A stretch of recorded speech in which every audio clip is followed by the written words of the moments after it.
Hello.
So Danielle, we're going to have a quorum.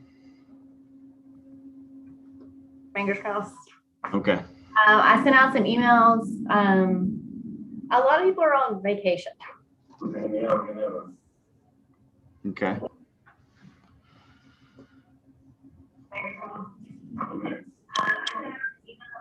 How's Felicia?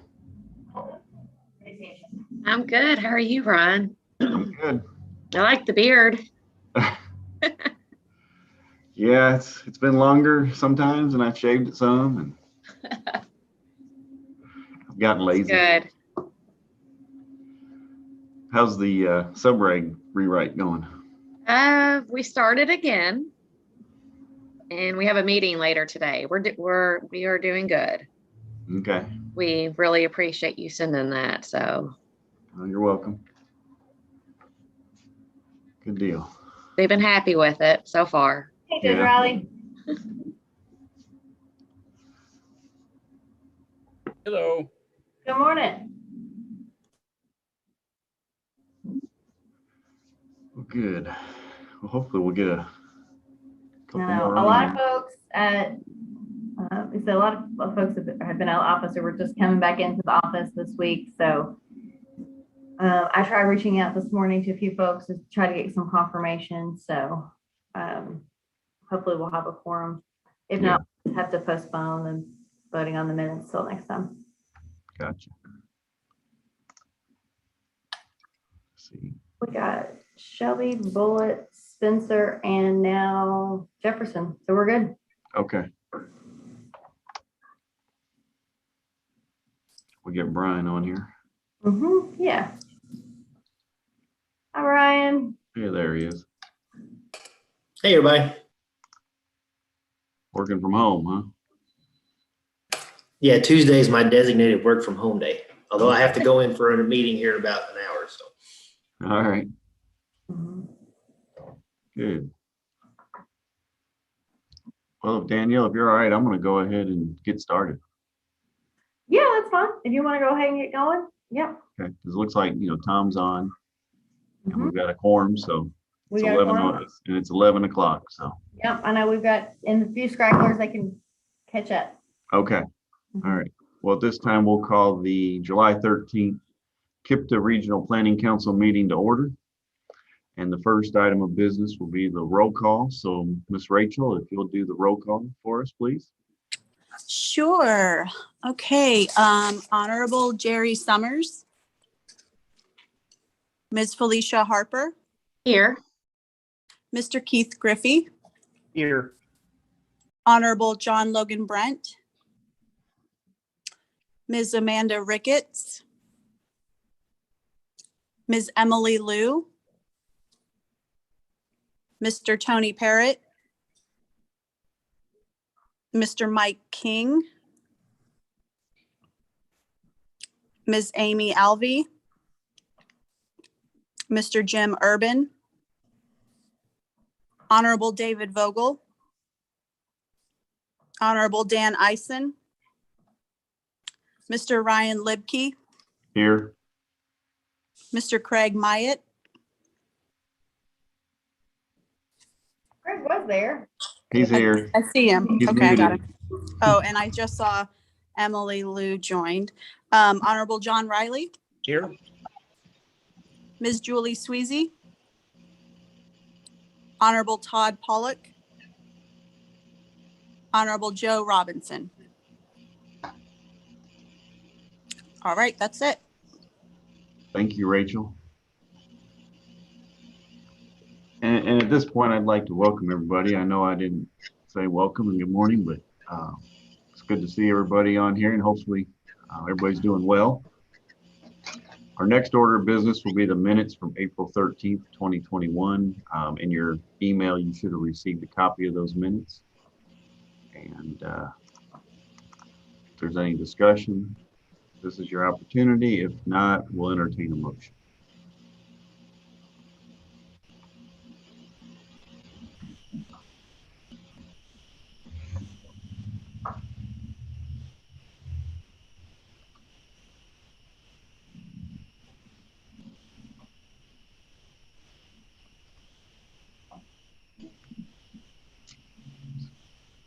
As stated, we'll entertain a motion on the minutes from April. So moved. All right, we have a motion by Keith. We have a second.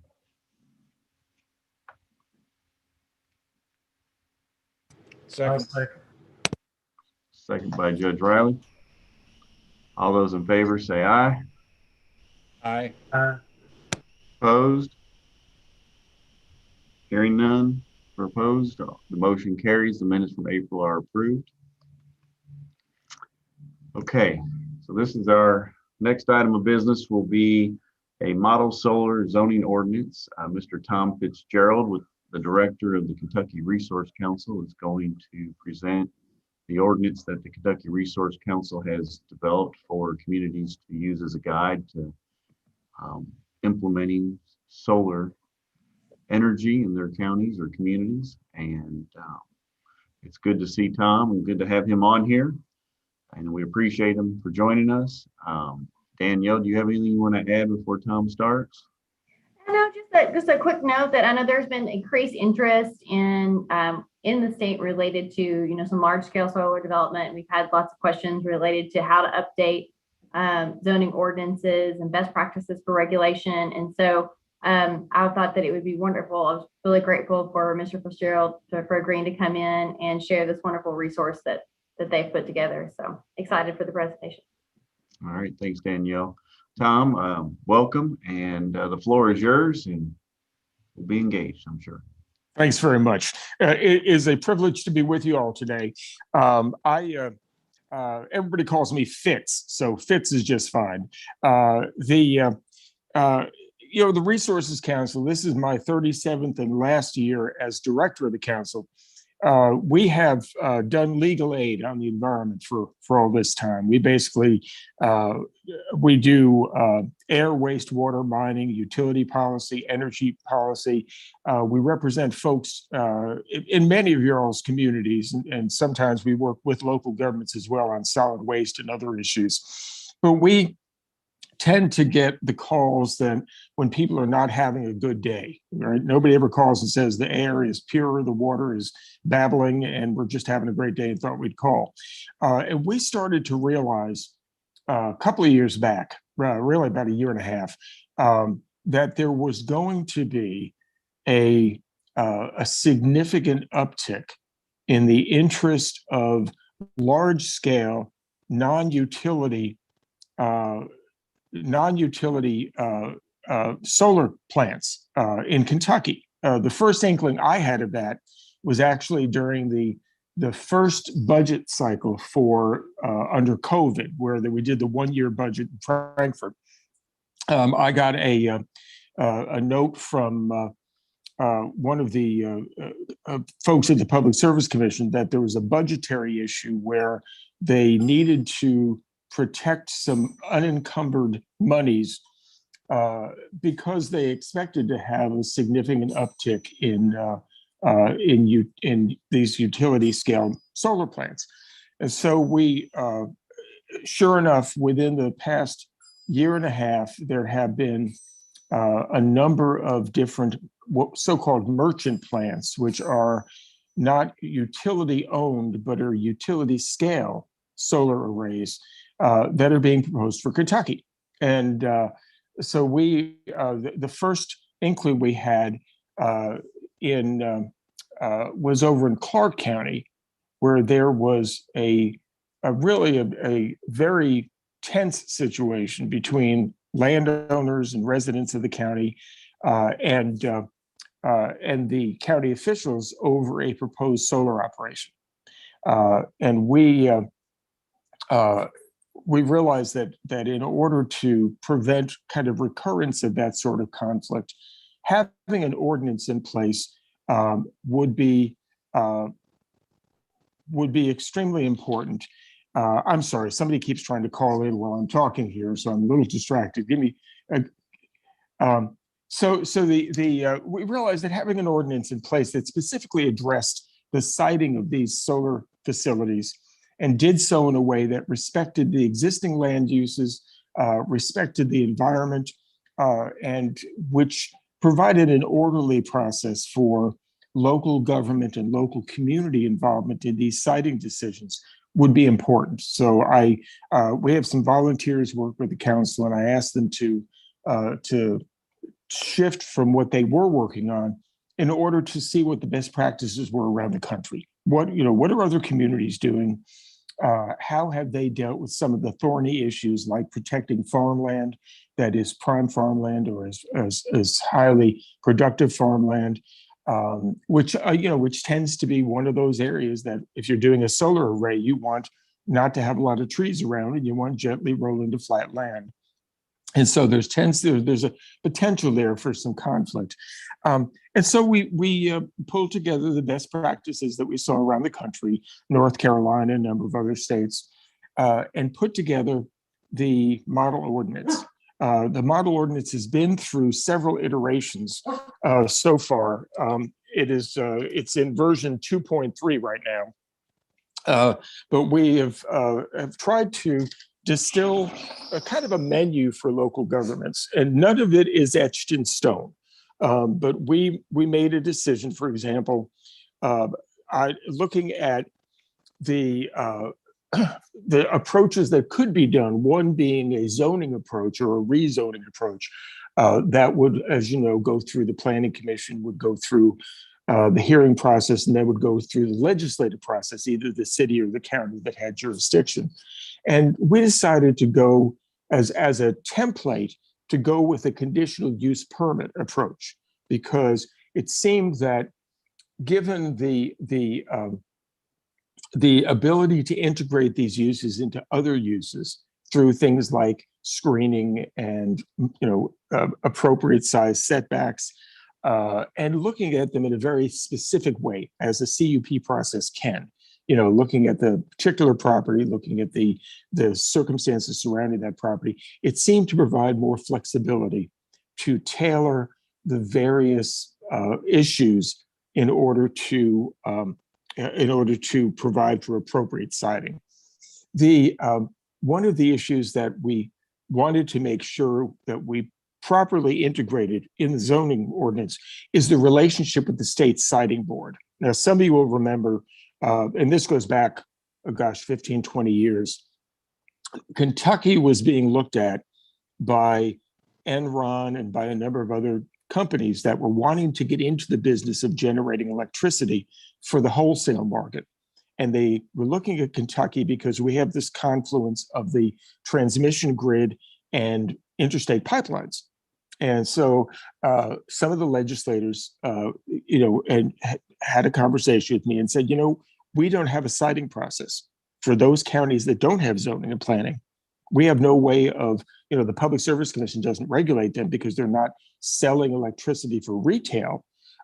They're just coming here, and we want to make sure that there's a siting process. So we crafted the state electrical generation and transmission siting statutes and siting board, which is a 7-person board that includes the Public Service Commissioners, Economic Development Secretary or designee, Energy and Environment Secretary, county judge of the county where the project is proposed, and then a citizen from that county. And there's a process by which they have to develop an environmental assessment, and they have to describe what the impacts are going to be and what they're going to do to mitigate those impacts. And there are default setbacks that apply, but those setbacks can be waived. And in fact, there was a case recently in Fleming County where the setback that otherwise would apply was 2,000 feet. And the siting board, after looking at the environmental report that was generated by the company and their own expert, because part of the siting statute that we created, the applicant pays for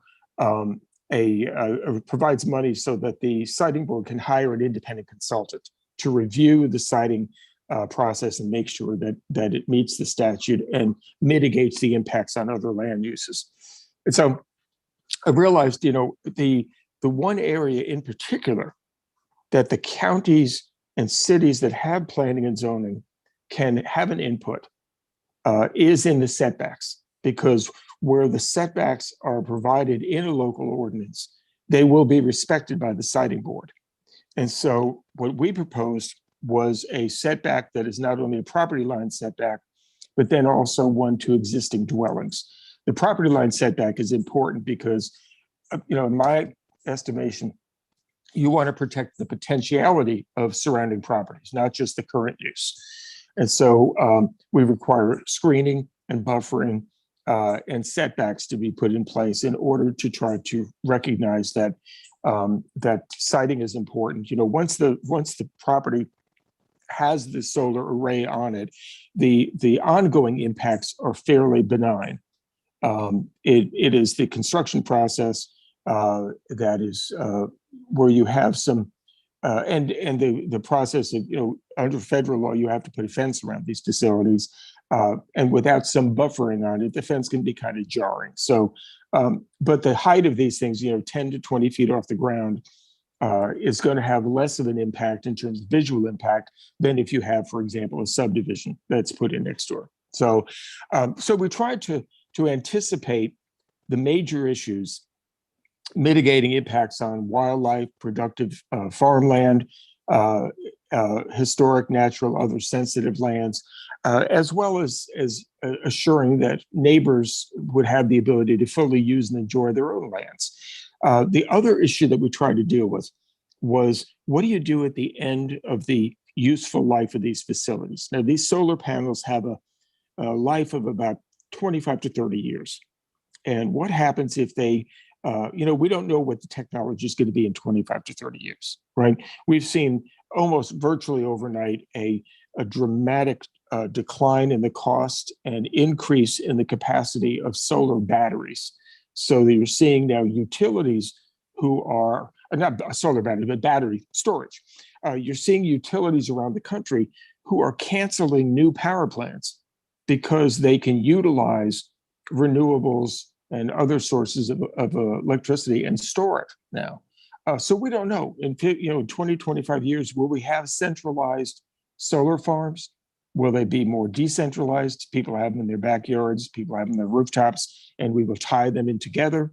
We wanted to make sure that these facilities would be torn down and the areas restored if in fact they no longer serve the function of being a solar facility after that first round of 25 or 30 years. So decommissioning is addressed in the ordinance as well. And funding the decommissioning is also addressed in there. So with that, I'm going to turn it back to you and see what questions anybody has. We're working with several counties right now. And I appreciate very much that the folks that do planning and zoning, because oftentimes during a contentious hearing, I'll look to myself, you're not being paid nearly enough to do this. But it's important. You're trying to balance out the interests of those, of the built in the natural environment and the interests of neighbors, and it's not easy.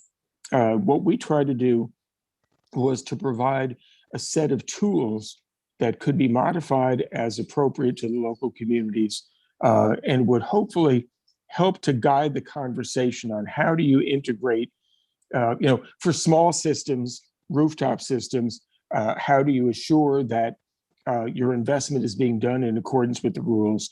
For larger systems, how do we integrate that use into the larger built and natural environment? So the goal there is to facilitate that conversation, to try to standardize to a certain extent the way that conversation occurs, so that everybody knows what are the rules, going forward, and so we can avoid the sort of conflict that occurred and is occurring in a couple of the counties. And one of the problems, and after 41 years of doing this work, 37 with the council, is anytime a facility is thinking about coming into a community, the first conversation needs to be with the community at large, and not with the planning or elected officials, because the more that conversation occurs without the public's knowledge, the more exaggerated perception of risk emerges. So I always try to encourage that those conversations occur with the public, and to brag on Jefferson County a little bit, the approach that is taken there to having pre-meetings before you even make application for any sort of a zoning or a CUP, is that the first thing you do is to provide public an opportunity to come to discuss, to talk about the concerns that they have. And I think that sort of approach, early and often communication with the public, is important. And of course, the place it starts is in the process of adopting an ordinance. That way you can surface the concerns that people have. Are there particular areas where we want to avoid siting? Are there, obviously, as the areas become more densely populated, there's more of a sensitivity to it. People need to understand that even in the absence of a local ordinance, there is a siting process that considers their concerns, and there's opportunity to be involved. There's opportunities for public hearing, there's opportunities for a formal hearing, but that having the additional tools of a local ordinance that is respected during that state siting process is a valuable additional tool in terms of land use planning. So with that, I'll turn it back to you. Happy to answer any questions that you might have regarding the ordinance itself or regarding the state siting process. To my knowledge, there are about, I think, 20 or more merchant side, solar arrays that are in various forms of being reviewed by the siting board. There may be more than that now. But the reason that we are becoming so popular, and many of you probably already know this, is because we have the interstate transmission grids running through Kentucky, and we have the solar resource. Our worst place in Kentucky for solar capacity is better than the best place in Germany. And Germany has gotten big into solar. So Kentucky is the place to build these facilities. They tie them into the grid, and most of the electricity or the credits for that electricity are being exported to other states that have solar mandates or renewable mandates. And also because there's a pent-up demand from a number of businesses for various reasons to have solar be the source of their energy. So turning it back to you, and happy to answer questions.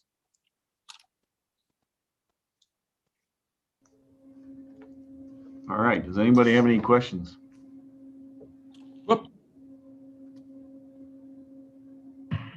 I have a couple of questions. And this is just based off of some research I've looked at in some other states, but I don't know what you all had discovered as far as issues, anything done related to, I know there's some concerns related to runoff from the facility and how to handle that within the ordinance, as well as potentially putting a cap on the percentage of the property that could be utilized for solar, and the other percentage has to remain under an agricultural use. I don't know if you could share any thoughts on that or any information you have on those items. Sure. Having a sedimentation control plan is very important. When you're looking at disturbed areas, the goal is to minimize the time from the initial disturbance to the reestablishment of some effective vegetative cover. So compaction of soil is a significant issue. So, because if you got prime farmland, once you compact the A and B horizon or disturb the fragipan, you're not going to be able to restore the productive capacity of that land. So avoiding prime land where you're putting your roads, where you're staging is important. And in some counties, the decision may be we are going to not allow this on prime or highly productive farmland. And of course, as part of a decommissioning plan, decompacting and ripping the areas that have been compacted is a way of trying to address that. As far as sediment control plans, very important. Where you are going to have some disturbance, how are you going to manage the runoff? Are you going to put sediment controls in? Are you going to, depending on if you have a stream or a creek nearby, what sort do you use? Fabric filter fences? Do you use straw bales? Do you use rock check dams? All of those are very, very specific to the location, but very important. And then establishing an effective and fast ground cover, but also looking at using native vegetation. There was kind of a tension there. Some of the fast ground covers are not native, right? And so, but doing some research, we found that there are in fact native grasses and Kentucky companies that produce the seeds for native grasses that are both have forage value, but also are quick, quick growing and can provide that sort of stabilization in real time. So very important to look at establishing effective ground cover, minimizing erosion, minimizing sedimentation associated with the construction. And then, of course, as I said, where you put your roads is important as well. But the one thing we're not manufacturing anymore of is productive farmland. So it's important, particularly in a number of communities, that you look towards more marginal areas that you're going to place the arrays rather than in the middle of highly productive farmland. Any thoughts on still utilizing small scale livestock on the site? It's possible to integrate any number of uses. Once these are in place, you don't have ongoing environmental impacts outside of the facilities. The transformers have a slight hum to them, which is typically not audible once you get away from the transformer itself. But where you site those may be depending on how densely populated the area is.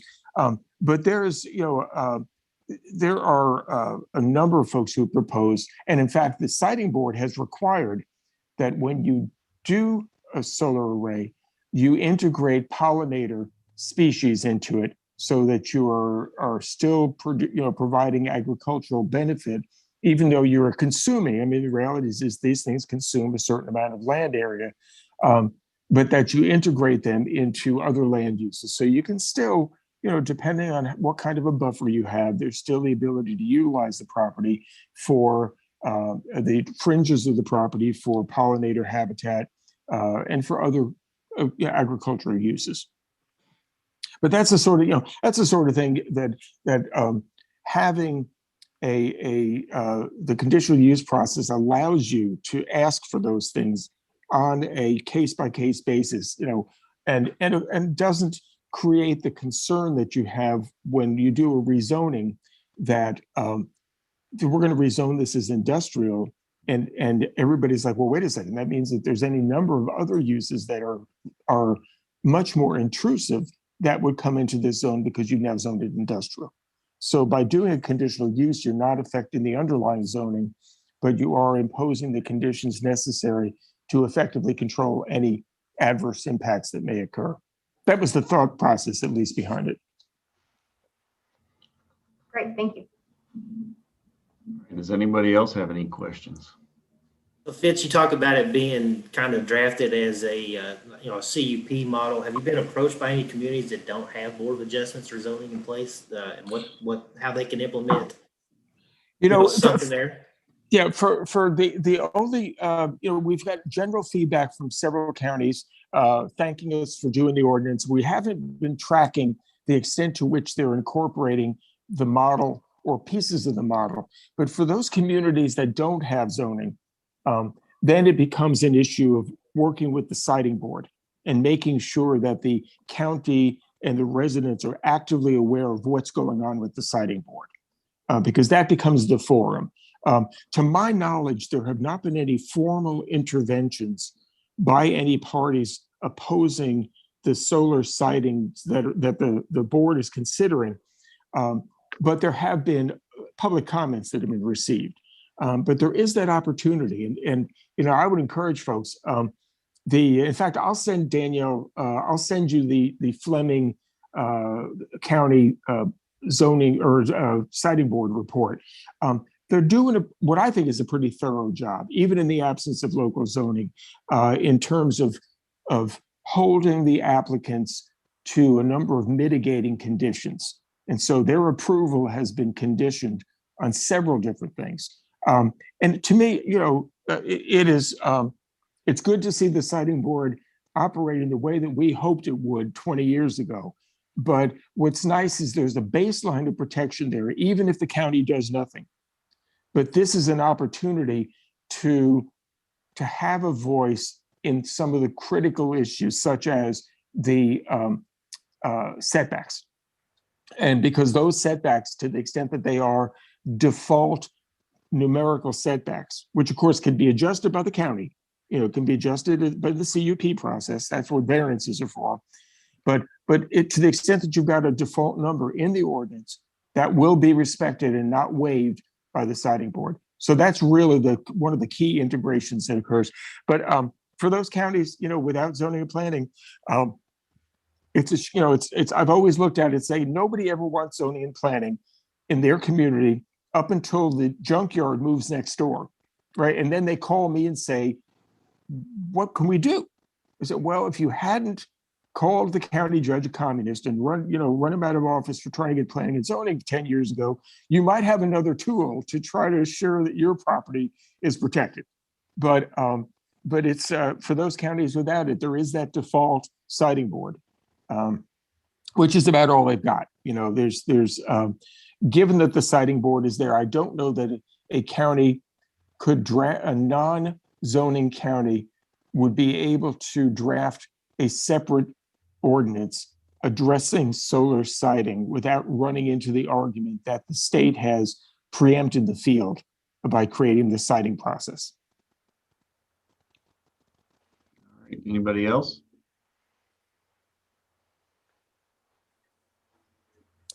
Well, I'm going to send Danielle 3 things for you all. One is the Fleming County report, which I thought was really good reading.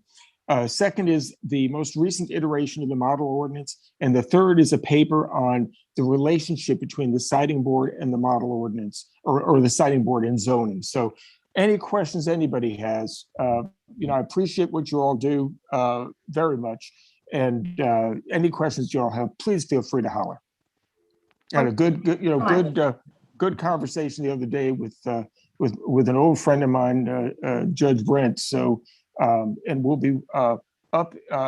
Kevin Jeffries up in Oldham County has invited us up to do a training on solar in the not too distant future. But we're happy to come out and do whatever we can to help you all, assure that these types of facilities are being appropriately sited in a way that's respectful of the built-in human environment. Well, thank you. Tom, you've always been an advocate for planning, and we appreciate that. When the Kentucky chapter of the American Planning Associations come to Frankfurt and had our day up there at the Capitol, you've come over and spoke with us, and we really do appreciate that. Thank you for coming today. Absolutely. Being here with us. It's been very informative. I didn't even know about the ordinance until we got our agenda. So I know here in Shelby County, we've taken the stance that if you're not a Public Service Commission utility, then you're not going to come to Shelby County at this time, unless our governing bodies decide to do different. But unless they want to locate an industrial park. Yeah, and I know, Shelby County, I'm keenly aware of the frustration that some folks felt with the utility projects, because of course, under 100.324, they're not subject to planning and zoning, other than they have to come and inform you about what they're doing. And I know there was some great frustration there, because you've got a tension between utilities wanting to show off their solar and wanting to put them right next to the highway so everybody knows how green they are, and other folks nearby who really, there's some bleed over from the mall that and the substation that kind of bled over into that. But I understand there are limits to what we can do, and in terms of planning and zoning, and dealing with utilities is one of them. So yes. So all right. Well, thank you. Anybody else? Thank you. All right, Tom, thank you. Absolutely. Right. Talk to you all soon. Bye-bye. Appreciate it. All right. So our next item on our agenda then will be the county quarterly updates. And we'll go ahead and start with Spencer County. Judge Riley? I have nothing to report. Okay. How about we go to Felicia in Bullitt County? We are currently updating our subdivision regulations, thanks to Ryan, who sent us Shelby counties. We're kind of using that as our model. We've been actually meeting weekly with a group of about 10 people, planning commissioners and developers. So we should have that hopefully done here soon and update it to 2020 instead of 1980s. So we're slowly moving forward. Keith and I are going to be meeting here soon, working on our comprehensive plan. We do plan on updating that in the near future. And then once that's done, we will start on our zoning regulations. But other than that, just busy. All right. Keith, do you have anything to add? No, I think Felicia covered it. Okay, thank you. Louisville Metro, Emily or Brian? I'm going to ask Brian to start, especially talking about our changes to virtual in-person meetings, and then I will talk a little bit about the land development code reform. Brian? Sure, yeah. So we are transitioning out of virtual meetings and we'll begin having in-person meetings in August. Some of us are very thrilled to be getting away from the virtual meetings right now. This week we have our Development Review Committee and Planning Commission, so that'll be their last virtual meetings. And then beginning the first week of August, we will move to back to the old jail auditorium where we have typically had our in-person meetings in the past. We are working to maybe be able to handle hybrid meetings from the old jail, but that's not going to be something that we'll be offering initially.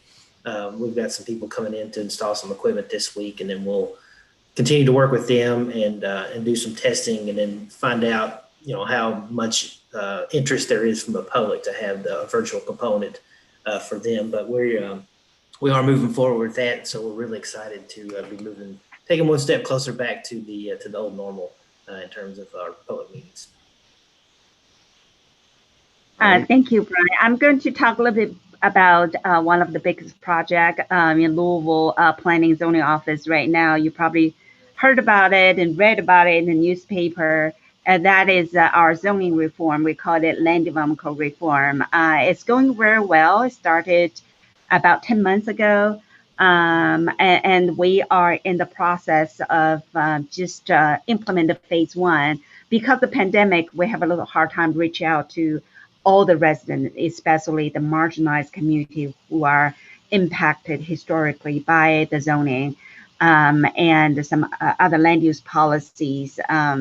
So we're only picking 6 little things, kind of small, low-hanging fruits right now. And this is the beginning of a 2-year process. So stay tuned, we still have 2 more years. But the phase one, I would like to point out there are 6 recommendations.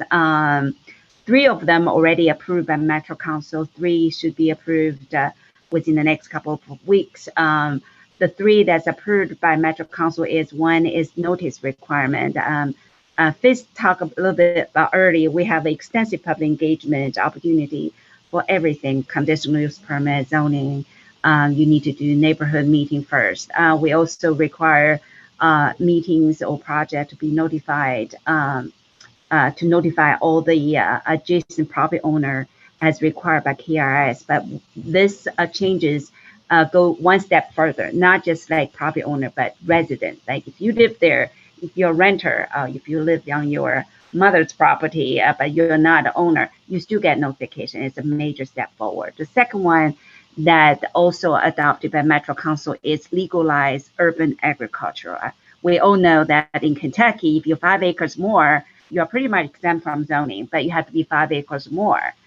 So in Louisville, a lot of agriculture activities is actually very small scale. So this is basically legalized that almost in any zoning district, you are allowed to do agriculture. Not only that, but also in certain districts, you can do farmers market by right. So that's a major step forward. And the third one, I know a lot of cities are trying to do that and looking at is accessory dwelling unit. Those are the mother-in-law suite, granny flat. There's carriage house, and in some area they call carriage house. But the Metro Council passed that and changed it from conditional use permit now to by right, and that is huge. We've been working on this for believe it or not, 70 years to get it here, and boom, we got it done. So if you live in Jefferson County, well, build something for your mother-in-law, or like me, it's like your grown children keep coming back. You can do that by right now. So that's huge. We're really, really, really proud of that effort. 3 more are coming next few weeks, reducing the setback. And a lot of times the front yard is just a waste of land. And allowing duplex in any multifamily zoning district, regardless of the size of the property. Right now, if you're under 5,000 square feet, you may not even do a duplex, even though you're zoned multifamily. So now, regardless if you have 1,500 square feet, like old Louisville, some have a 13 little lot, you can do a duplex.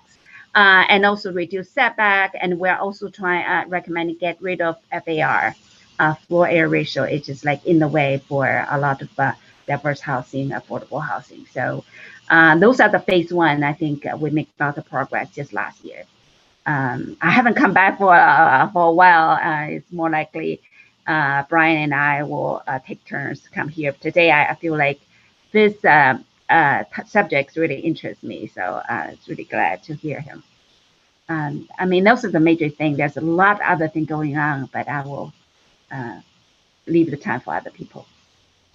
Thanks, Emily. Mike King, did you have anything? I saw you on here. I didn't see you before, so. Doesn't sound like it. All right, so next county, Trimble County, Mayor Robinson, you have anything from Trimble? I don't have anything to report at this time as far as the county goes. Anything from the city or anything? From the city, we're moving forward with our sewer upgrade, thanks to help of KIPDA. And that's about it. That's the only thing we got going on right now. Nothing that's blown up in a while. All right. Thank you. Our next county will be the county I'm from, and it's Shelby. So Craig, do you want to provide any update from the county? Right now, 53 project is still going well. They're working on the railroad bridge. Other than that, we have a few subdivisions being developed, keeping me busy doing permitting. So, and I know you too, Ryan, your office. So that's about all we have. Okay. Just quickly, I'll add, again, going back to what Tom was talking about, we've been approached a couple of times by some private companies that want to build some solar farms, and we're basically closed for business for them unless they're regulated by the Public Service Commission, like KU, LG&E is, in which we do have that one that's right on Interstate 64, just as you come east out of Jefferson County, and that drew a lot of upset residents of the area, wanting us to regulate them as we couldn't. So they went to the state legislators that are from our county trying to get that to be stopped, and they had no success. Again, because they're exempt. So the private ones we feel would be more of a business and take away from our agricultural community at this time. So we haven't addressed it other than saying if you want to do it, you can go into an industrial area. As you all are probably aware, growth is here again in full force. We've been really busy out here with new homes, industries, a little bit of commercial, not as much, and I think that's slowly going to come back as we open back up. But we are getting some interest in that. The hotel that's at exit 32, Fairfield Inn, that was approved back in late 19, is now back on the table, and probably here in the next couple weeks we'll be permitting that project, and they'll be going under construction. So it's good to see some of that. I know our tourism, our hotels are back at 60% occupancy, which is pre-pandemic rates. So that's a good thing. So the economy has come back around with people getting out and moving around. So I think as that happens, we're going to see more activity in our region for growth. So if you're not there yet, it's coming. Other than that, I don't have really anything else to report from Shelby County. Did I miss any county? I don't think we have anybody from Henry on here, correct? Okay, so that would end the updates. Our next item then will be announcements. And Danielle, do you have any announcements? Well, yeah, Judge Brandt's on here, even though he specifically requested this topic to be discussed today. So I am glad that he did actually speak to Fitz, so that's good. So I will reach out to him and follow up on all that information. But other than that, the only other thing that we have going on here is, we are currently working on a resiliency plan that is being required by the EDA for economic recovery related to the pandemic. And so we're be kicking that up. Jenna Graham's actually leading that effort, and we'll be pushing out surveys. And our Resilient Kentucky on a website with all sorts of resources related to building a resilient community.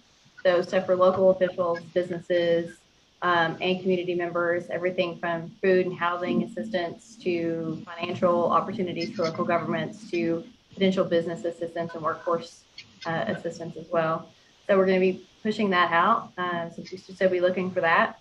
And then our regional hazard mitigation council meeting will be happening July 28th.